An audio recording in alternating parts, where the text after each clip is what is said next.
Hello, this is Kate from dailytarotgirl.com, and this is your weekly tarot card reading. I'm reading with the Everyday Witch Tarot today, and I have two exciting things to tell you. So the first exciting thing is that I'm in my foster room with two of my foster kittens right now, and I don't think I've shared these kittens with you guys yet, so I'll introduce you. This is Ada. Now Ada is doing her usual thing where she's kind of hiding. And then this is Michael. Say hi, Michael. Well, he's distracted right now. They're both really sweet cats. All right, so, and then the second exciting thing, you may already know that I have opened registration on my 4-week tarot course called the Daily Tarot Girl's Guide to Intuitive Reading, and I have a scholarship program. So I have 2 spaces for a free scholarship. So these are for people who really want to take my course really bad, but they can't afford to this year.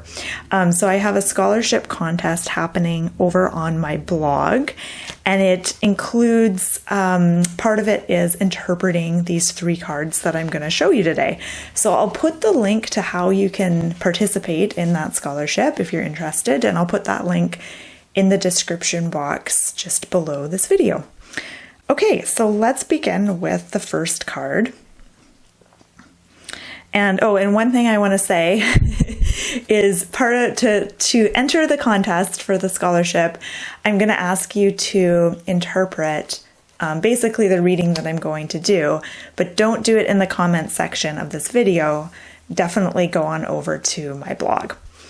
All right, so first card, Wheel of Fortune. This is for the beginning of the week, so this is for like Monday, Tuesday-ish. All right, so Wheel of Fortune. I love how the little placard is pointing to the picture of the house. I feel like the beginning of the week is a time to clean house and focus on your home and your living situation and really take care to clear clutter and create a real like nurturing, supportive kind of energy in the place that you live. That isn't traditionally what the Wheel of Fortune is about. That's just what I said, because that's the first thing I thought of when I turned over this card and I saw that house right there. So the more traditional interpretation of the Wheel of Fortune is that this is about, it's kind of a reminder that life is always in flux and things are always changing. And within all that change, even when it feels chaotic, there is a certain rhythm to it. There's a certain cycle to it. So there's always cycles of busyness and then periods of downtime, periods of prosperity, and then times where it's more lack. Sorry, my cat, my foster kitty is trying to get out of the foster room. I just started letting them out into the main rec room. So now anytime I'm in the foster room with them, they want to go explore. All right, so this card is basically a reminder that, I think we're going to have a visitor pretty soon. It's a reminder that things are always changing and things are always in flux. And this really reminds us the importance of centering ourselves and getting centered. And I was just reading a book on Buddhist meditation this morning and about just focusing on your breath. Don't try to quiet your mind, because your mind is always going to be there. It's always going to be going. And I kind of think also like, don't try to force life or try to control things, because life is always going to be happening. Things happen that are outside of our control, but we can always control our inner state. Or maybe control isn't the right word, but we have enormous influence on our inner state and how we feel on the inside. And the Wheel of Fortune is about getting centered. And this might be a little bit different for everyone. You may have your favorite way of centering your energy. For me, it's cleaning. I like to vacuum, dust, organize things. Organizing. That's kind of my way of grounding and centering myself. So beginning of the week, focus on getting centered. And then as we move into the middle of the week, so kind of Wednesday, Thursday-ish, we have Seven of Wands. And Seven of Wands can come up when we're feeling kind of defensive, almost like we may think that we're sort of under attack, or that we have to prove ourselves, or even that we have to fight to be heard, or fight to be noticed, or to keep our the power that we have. And so whenever this card comes up, I get a couple of things when I look at this card. Number one is this week is a good time to stand your ground, stand up for what you really believe in. And this isn't about being aggressive or defensive. It's about being true to yourself and really standing up for yourself, not letting anyone bulldoze you or push you around or badger you or guilt trip you or anything like that. You want to be your own advocate this week. But the other thing too that I get from this card is, and this kind of comes on the heels of the Wheel of Fortune and what I was saying about centering yourself and everything like that. The Seven of Wands asks, are you really being criticized and attacked by others, or are you perceiving things to be that way? So this is really about kind of questioning your view of things, questioning your mind, questioning your thoughts. Because sometimes we tend to, pick up on something and then our minds sort of weave a bigger deal out of it than what is actually there. And it's not helpful for us. Okay, so let's move on to the end of the week. So this is for Friday, Saturday, Sunday. And we have Queen of Cups. All right, Queen of Cups is beautiful. And what I like is the first card, Wheel of Fortune, has a certain peacefulness to it. And the Queen of Cups also has a certain peacefulness to it as well. Seven of Wands, not so much. But I like how the Seven of Wands is flanked by two kind of wise, powerful, peaceful cards.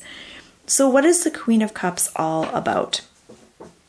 The Queen of Cups is about holding a space for ourselves, particularly our feelings and our emotions. I think sometimes we tend to be very mentally focused. We can get stuck in our heads. And sometimes we don't really value our feelings. We think that they're an inconvenience and they get in the way. And we don't always honor them like we should. And the Queen of Cups is all about honoring the emotions.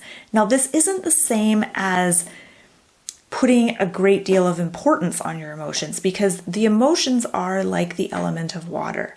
There's a lot of flow. There's a lot of flux and flow with the emotions, and emotions come, they go. They can be unpredictable. They can be peaceful, like calm water. They can be turbulent, like a roaring river or a flood. And emotions can be flooding. They can come on suddenly and be really intense. And the Queen of Cups is about honoring your feelings and holding a space for them. This isn't the same as letting your feelings dictate everything or putting a huge amount of importance on your feelings, but it's about not repressing your feelings, because when you repress them and stuff them, that's when they become blocked and you can create all kinds of issues for yourself. So this is about really holding a space for those feelings when they show up. The Queen of Cups is also, I think of her as being very empathetic. She's a good listener. She, is the kind of person where if you talk to her, you feel really heard and accepted by her. And I feel like she is calling you to really embody that Queen of Cups energy towards the end of the week, particularly in your relationships, your friendships, your interactions and your dealings with others. I think all kinds of communication towards the end of the week can be enhanced if you really channel that Queen of Cups energy. So really listening when people talk, kind of listening, holding a space for them, and really, I guess being kind of as non-judgmental as we can towards the end of the week. Queen of Cups, I also get like a real nurturing kind of healing vibe. And I think that this has to do with turning that kind of energy, that healing and nurturing energy on ourselves this weekend, and really practicing some good self-care, especially after, the issues that come up with the Seven of Wands. Okay, so I'm quickly going to just look at these cards together, and I just want to see if there's anything that's standing out to me. And of course, if you want to, again, not to sound like a broken record, but if you want to take my 4-week course, but you can't afford it, and you want to enter the scholarship contest, feel free to pop on over to my blog. I'll put the link in the description box below this video, and read the directions carefully, but it involves interpreting these cards. And if you just want to interpret these cards, but you don't want to enter the scholarship contest, you can do so in the comment section of this video here on YouTube. So I love to hear people's take on these cards, and you may have a totally different interpretation than me. You maybe picked up on a few different things, so feel free to share in the comment section. So overall, I think this is a week of kind of getting your shit together, with the Wheel of Fortune. It's like, life is always going to be churning and spinning, and things are always going to be happening and unfolding. And it's time to really get your home in order, because your home is like it's where we go to ground. It's where we go to revive ourselves and recharge our batteries. And if your home is a disaster, if it's messy and disorganized, if you don't like the energy there, then that's going to affect your whole life in some way. So Wheel of Fortune is saying, get things in order here, even if it's just organizing, a drawer or a closet or something like that. Really get your shit together at the beginning of the week, and stand your ground this week. Don't let others push you around too much, and really stand up for yourself, especially when things are, when it comes to things that are really important for you. All right, so thank you so much for watching. My name is Kate, and you can check out my website, dailytarotgirl.com, for tons of fun tarot learning resources. So I hope you have a wonderful week.